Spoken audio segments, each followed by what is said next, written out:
그래서 필요하다 싶으면은 또 새로 출제하는 문제가 있으니까요. 그리고 이제 OT에서 말씀드린 대로 기출되었던 문제를 복원한 거 들어가고 또 기본서 문제도 들어갑니다. 기본서 문제는 또 파랗게 표시해놨는데 기본서 문제가 어쩌면은 책을 이제 발간한 주간 운영처에서 이제 요구하는 이해도의 수준이니까 기본서 문제를 꼭 풀어보는 게 중요합니다. 그래서 이 PPT 안에는 많은 게 담겨 있습니다. 기본서의 문제도 다 포함이 되어 있으니까요. 또 이거를 또 PDF로 제공하니까 자료를 잘 활용하시면 되겠습니다. 자, 납세 의무 확정인데요. 지난 시간에 납세 의무의 성립 시기도 중요하고 이것도 시험에 엄청 나옵니다. 이제 세제 문제는요, 좀 평이한데 시험 이 정도로 대비하시면 되는데요. 자, 납세 의무 확정은 이제 세 가지입니다. 신고로 확정하는 게 있고, 부가로 확정하는 게 있고, 자동으로 확정하는 게 있는데, 각각의 어떤 세금의 종류들이 세 가지에 해당이 되느냐, 각각 잘 이해하셔야 되는데, 자, 신고 확정은 소득세, 법인세, 부가가치세, 3대 국세였죠. 증권거래세도 여기 들어갑니다. 신고 확정. 자, 상속세 정여세는 부가 확정이고요. 자동 확정은 이제 서류 작성할 때 바로 확정이 된다 인지세, 그리고 원천징수나 중간연합은 바로 그때 확정이 된다 이런 뜻인데, 자, 먼저 이 두 개를 비교해 보면요, 왜 어떤 거는 신고 확정을 하고 어떤 거는 부가 확정을 하느냐 그 얘기입니다. 일단 이 세 개 중에 제일 많은 게 뭘까요? 우리나라 모든 납세자들 기준으로 제일 많은 게 뭘까요? 신고 확정이겠죠. 신고 확정이 제일 많습니다. 자, 신고 확정은요, 본인이, 자, 잠깐 지난 시간에 배웠던 거를 복습해 보면은, 자, 소득세, 법인세, 부가가치세는 납세 의무가 언제 성립이 되죠? 과세 기간이 종료한 때죠. 그러니까, 1월 1일부터 12월 31일까지 이 기간에 내가 얼마를 벌어들였느냐. 네, 영어로는 이제 earn이 되겠습니다. 네, earning이죠. 돈을 얼마를 벌어들였느냐. 그러니까 이 기간에 벌어들인 돈을 내가 신고하는 거죠. 그 다음에 5월에 신고 납부하게 되는데 이렇게 이제 신고한 금액을 바로 확정해 준다라는 겁니다. 각자가 납세 의무자 각자가 신고한 금액을 5월달에 신고한 금액으로 확정해 주겠다라는 거예요. 워낙 많으니까 그 대상자가 이렇게 하지 않고 부가 확정을 하면은 행정이 너무 많아져 곤란합니다. 그래서 일단 신고한 금액으로 확정해 주겠다. 그런데 잘못 신고하면은 이제 가산세가 들어갑니다.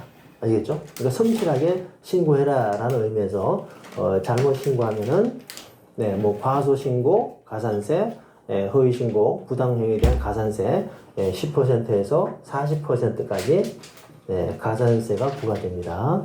일단 각 납세 의무자가 신고한 금액으로 확정해 주겠다가 이게 신고 확정입니다.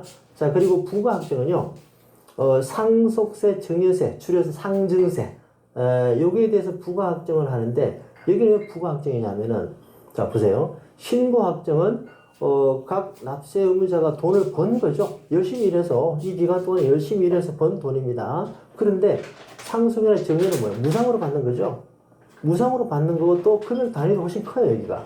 그렇기 때문에 이거는 정부가 각 개인의 신고된 금액으로 확정하면 곤란하다 이거예요. 정부가 좀 더 확실하게 관리하겠다. 그래서 정부가 과세 주체가 돼서 이제 부과하는 겁니다. 정부가 부과하는 거예요. 아시겠죠? 이게 부가 확정입니다. 그래서 신고 확정과 부가 확정의 차이를 구분하시면 되고, 이제 여기서 뒤에서 우리가 배웁니다만은 이 상증세는요, 신고세액 공제가 있어요. 신고를 잘하면은 산출세액에서 얼마를 공제해준다. 정부가 부가 확정을 하지만 성실한 신고를 유도하기 위해서 신고세액 공제를 두고 있다 이 얘기입니다. 이 신고세액 공제가 2017년까지는 10%였습니다. 꽤 큰 거예요. 그런데 이제 예를 들어서 자 20억이다라고 합시다. 20억을 신고를 잘하면은 10% 마이너스 2에서 18억이 되죠. 근데 신고를 하지 않으면은 자 가산세 20%를 물리면 얼마예요? 플러스 4가 되죠. 24억이 돼요. 굉장히 차이가 있죠. 신고를 잘했을 때 18억, 신고를 안 하면은 24억이다. 그죠? 그래서 이제 정부가 부가 확정을 하지만 신고를 유도하는 차원에서 신고세 공제를 두고 있고, 자, 그런데 이게 이제 2018년 기준으로 5%, 2019년 기준은 3%입니다. 예, 좀 줄어들고 있어요. 자, 뒤에서 한 번 더 다루게 됩니다. 일단 이 세 가지 원리 제가 설명드렸는데, 이 세 가지 종류는 반드시 기억하셔야 돼요. 네, 바로 이렇게 시험 나왔습니다. 이게 이제 18년 6월 시험에 나왔습니다. 국가가 과세 표준과 세액을 결정함으로써 납세 의무를 확정시키는 어떤 걸 말하는 거죠? 부과 확정, 그죠? 그 대상은 상속세, 증여세다. 그럼 나머지 뭘까요? 소득세, 증권거래세는 신고 확정, 그죠? 자, 4번은 자동 확정이죠. 이렇게 완벽하게 구분하셔야 됩니다. 네, 정부가 과세 표준을 결정한다. 부가 확정이다. 자, 그리고 또 이것도 또 시험에 잘 나옵니다. 납부 의무의 소멸인데요. 납부를 했거나, 납부 의무나 뭐 납세 의무나 뭐 같은 말인데, 자, 납부를 했다면 의무가 소멸이 되겠죠. 또 충당되거나, 자, 납부를 했거나 충당되거나 부가가 취소된 때, 부가가 취소되는 것은 아주 뭐 감사한 일이 되겠고요. 자, 충당은 무슨 말일까요? 충당은 이제 그 세금을 내가 5억을 내야 되는데 현금이 없어가지고 부동산으로 대신 낼 수 있겠죠. 부동산으로 대신 내는 거 충당이다라고 합니다. 네, 다른 수단으로 대신하는 거. 자, 그리고 국세부가의 제척기간이 만료된 때, 자, 밑에 보시면은 국세징수권의 소멸시효가 완성된 때, 자, 그래서 제척기간이 뭐고 소멸시효가 뭔지를 잠시 뒤에 설명을 드릴 텐데 잘 구분하셔야 돼요. 그리고 용어를 보면은 제척기간이 만료입니다. 제척기간이 완성된 때 아니에요. 소멸시효가 만료된 때 아닙니다. 제척기간이 만료된 때, 소멸시효가 완성된 때 납부 의무가 소멸된다. 아시겠죠? 자, 그리고 이제 뒤에서 기본서 문제 보겠습니다만은 납세 의무자가 사망했을 때 어떻게 될까요? 납세 의무자가 사망했다. 그러면 납부 의무가 소멸이 되겠습니까? 안 되겠습니까? 사망했다. 이게 이제 사망하게 되면 납세 의무가 승계되죠. 상속인에게. 그래서 이제 뒤에서 문제를 통해서 한 번 더 보도록 하겠습니다. 자, 이제 기본서 문제입니다. 제가 바로 방금 전에 말씀드린 부분이에요. 납세 의무의 소멸 사유가 아닌 것은 뭐 납부 의무, 부가 취소 맞죠? 자, 납세 의무자 사망은 요거는 상속이 됩니다. 아니고요. 제척 기간이 만료된 때, 소멸시효가 완성된 때. 부가 취소 자리에 뭐가 있었죠? 납부를 했거나 충당이 있거나 부가가 취소되거나 그 얘기입니다.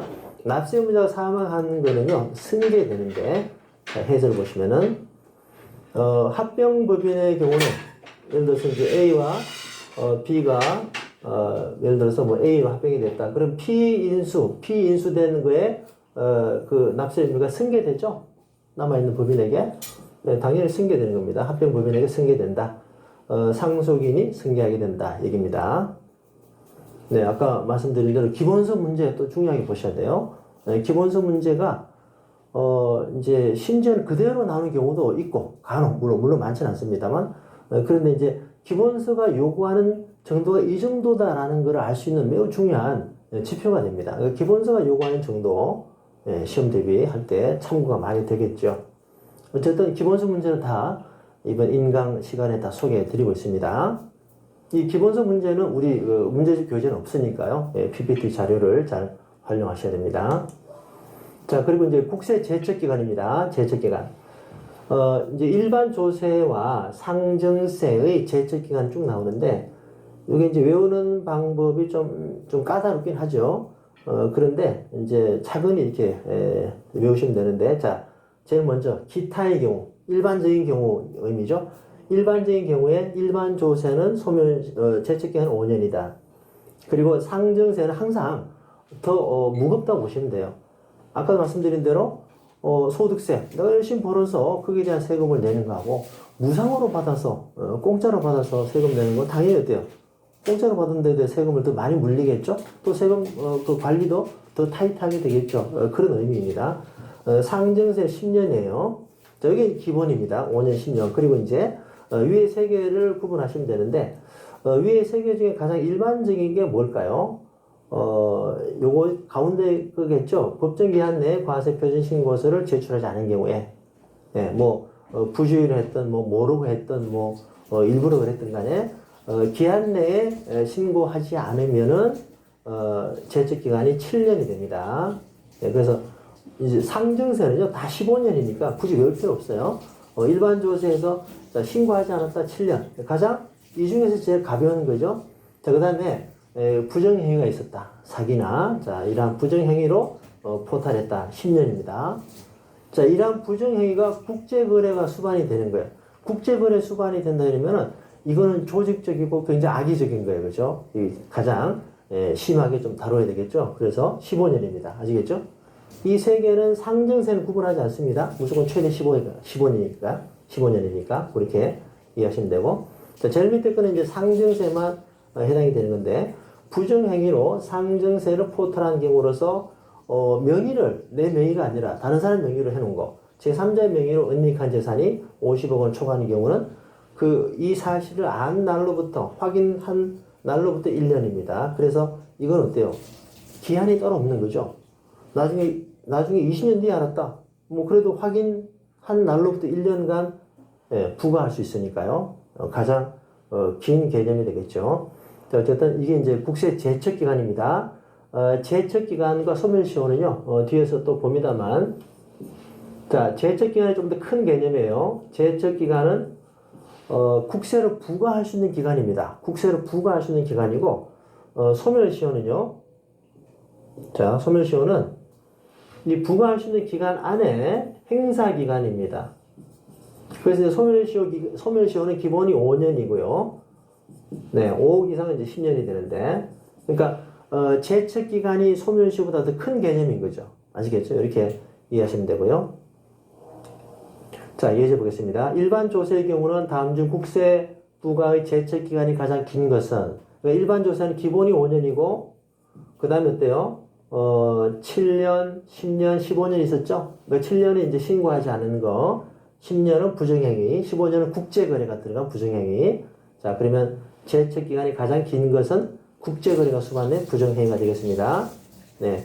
자, 1번이 답이고, 차례대로 다시 복습을 해보면은 세 가지 외의 경우가 몇 %? 5년이죠. 일반적으로. 자, 그리고 7년. 그죠? 자, 10년. 네. 15년이 되겠습니다. 자, 그럼 이제 소멸시효를 보겠습니다.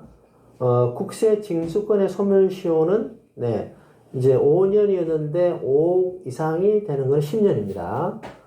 그리고 소멸시효 중단 사유가 납세 고지, 독촉, 교부 청구, 압류, 이러한 조치가 취해지면은 그 소멸시효 효력에서 이미 지나온 그 효력이 중단이 돼요. 좀 말이 약간 어렵긴 한데, 뒤에 또 개념을 설명을 드리겠습니다. 자, 일단 이제, 여기서는 5년, 10년 외우셔야 됩니다. 5억 이상은 10년이다. 이건 무조건 외우셔야 되고요. 5년, 10년. 그리고 이제 중단 사유 개념을 보도록 하겠습니다. 자, 소멸시효 중단이 뭐냐? 자, 5억 원이 안 되는, 자, 국세에서 소멸시 5년입니다. 자, 여기서 여기까지 5년이에요. 5년인데, 이제, 이러면 안 되겠지만, 세금을 안 내려고, 여러 가지로 이제 온갖 꼼수를 다 동원해서 요리조리 잘 피해 다니고 있다가, 이제, 물론 내 명의로, 재산이 다 돌려놨겠죠. 그죠? 그렇게 하면 안 되는 거지만, 자, 그렇게 하다가, 어쩌다가 보험계약이 하나 남아 있었어요. 그게 압류가 들어갔습니다. 그러면은, 자, 이 시점에서 새롭게 5년이 적용이 돼요. 아시겠죠? 새롭게 5년이 적용이 됩니다. 그래서, 자, 이게 만일에 이제, 여기 4년째라면, 그동안 4년이, 그죠? 납세를 내지 않으려고 온갖 노력을 한 사람의, 그럼 나쁜 사람이지만, 그런 사람 입장에서는 흠하게 된 거죠. 4년이 없어진 거죠. 그죠? 그러니까 소멸시효가 이걸 보고 중단됐다라고 하는 겁니다. 효력이 없어진 거예요. 그죠? 그러니까, 1년만 더 버티면은 세금을 안 내도 되는데, 이 버텨온 효력이 없어졌다. 이 말입니다. 새롭게 5년이 적용이 되는 거니까. 그러면 이렇게, 이런 조치가 들어가면은 소멸시효가 새롭게 적용이 되고, 기존에 진행되어 소멸시효 효력이 없어지는 거죠. 이거를 중단이라 하고, 이 중단이 되는 조치가 뭐가 있느냐? 압류, 납부 최고, 독촉, 교부 청구, 이런 것입니다. 수리 송달도 이제 그 납부 최고에 들어가는 거죠. 그래서 이미 경과한 시효 기간에 효력은 중단된다. 이렇게 구분하시면 되겠습니다. 자, 그리고 이제 그래서 그 제적 기간과 다시 한번 정리합니다. 조금 이제 처음에 공부하실 때 이게 어려울 수 있거든요. 자, 뭐가 더 큰 개념이다? 제적 기간이 더 큰 개념이죠. 제적 기간은 부과할 수 있는 기간입니다. 그리고 이제 소멸시효는 그 중에 행사를 해야 되죠. 부과할 수 있는 기간인데 행사를 하지 않으면은, 그죠? 잠자는 권리에는 보상이 안 된다라는 것처럼 이제 행사하지 않으면 의미가 없는 거죠. 국세를 받을 수 없는 거죠. 그래서 소멸시효는 이제 제적 기간은 제일 짧은 게 5년이었죠. 그리고 아까 어때요? 신고하지 않으면 7년이고 부정행위 10년이고 국제거래 15년 이렇게 됐잖아요. 그죠? 이제 소멸시효는 5년이고 5억 이상은 10년이었습니다. 네, 이렇게 정리하면 되고 이제 여기서 그 중단이 될 수 있는 게 있다. 그 중단이 압류나 납부 최고나 교부 청구나 그렇게 이해를 하시면 됩니다. 이제 설명을 돕는 차원에서 좀 부가 설명 하나 드릴게요. 그 보험에서 말입니다. 보험에서 민법상 손해배상 청구권에도 제척 기간이 있고 또 소멸시효가 있거든요. 이게 뭐냐면 이제 만일에 자동차 사고로 내가 피해를 입었다. 그러면은 사고 발생일입니다. 그러면은 민법상 손해배상 청구권은요. 사고 발생일로부터 10년이에요. 사고 발생일로부터 10년. 이게 이제 제척 기간입니다. 그러니까 이 10년 안에 손해배상 청구권 행사해야 되는데 그 행사하는 거는요. 안 날로부터 3년입니다.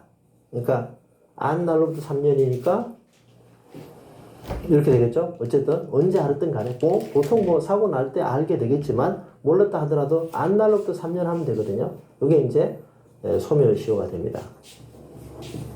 일단 제척기간 훨씬 더 큰 개념이다. 그죠?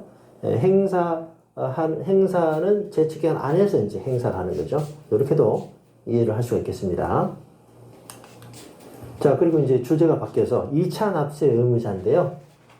국세에 대해서 청산인, 법인이 낼 세금이 남아 있었는데 그 법인이 이제 파산해서 청산한다 그러면 당연히 청산인이 책임지고 또 법인의 그 미납세액을 내게 되는 거죠. 그 얘기고요. 출자자 법인의 경우는 이제 이거는 일반 주식회사가 아니고 주 합자회사에 해당이 되는 건데요. 이제 합자회사의 경우는 그 무한책임사원과 유한책임사원이 있어요. 무한책임사원은 무한대로 책임을 지는 입장이죠. 자, 그래서 출자자의 경우는요, 이 무한책임사원을 말합니다. 그러니까 법인이 세금을 납부하지 못한 미납세액이 있다면 이 무한책임사원이 책임을 지는 거예요. 유한책임사원은 아닙니다. 주식회사는 이런 제도가 없죠. 자, 그리고 이제 법인도 마찬가지로 출자자가 무한책임사원이 다 책임을 못 졌다 이러면 법인도 2차 납세 의무를 지게 됩니다. 그리고 이제 사업 양수인은 당연히 양도인으로부터 양수를 했다면 이게 포괄승계 되잖아요. 그죠? 그렇기 때문에 납세 의무도 양수인에게 승계되는 거죠. 2차 납세 의무자가 양수인이 되는 겁니다. 네. 자, 2차 납세 의무를 부담하지 않는 자는 어때요? 이건 너무 쉽죠? 사업 양도인은 아닙니다. 그죠? 양수인이 2차 납세 의무자가 됩니다. 자, 그리고 다음 예제 보겠습니다. 납부 최고를 한 경우에 이미 경과한 시효 기간에 효력은 중단된다.